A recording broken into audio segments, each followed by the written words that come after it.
Да се подсетиме уште еднаш. Ја овдека, погледнете ги, значи секој ден ќе објавувам. И секој ден ова се нови видеа.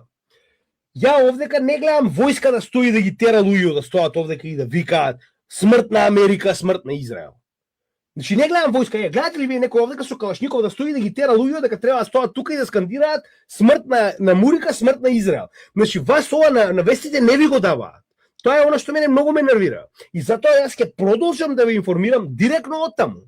Ова се нивни информации. Каде е овдека, кажете ми, војска што ги принудија луѓе? Кај се тие луѓе што ќе буткаат власта? Орангутанус американус вика, вие дадовме шансата, вика, сега треба вика да бутнете собствената власт. Зошто? Заради тоа што ти ќе доеш и подобро ќе живееме, така? Значи и тоа не успеа. Прво не успеа ќе ги уништиме као водачиве и тоа е тоа, као ќе се распадне држава. После не успеа испаднете на улица, не се секирајте, ние сме позади вас. Никој не испадна, они испаднаа да скандираат смрт на Мурика. И сега дојдовме до третата ситуација, која веќе ништо не бива, дај да пратиме и копнени трупи, така? Ако пратат копнени трупи, тек тоа ќе биде интересно.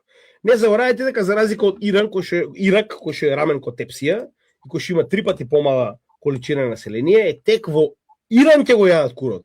Јас само вака ќе ви кажам, овие мрсули, муриканциве, најаката армија во светот, нема муда во Србија да се симнат на земја, а не во Иран. Србија која што е 9 пати помала од Иран, нема муда да се симнат на земја. А они ќе дошле во Иран, во планина да се борат.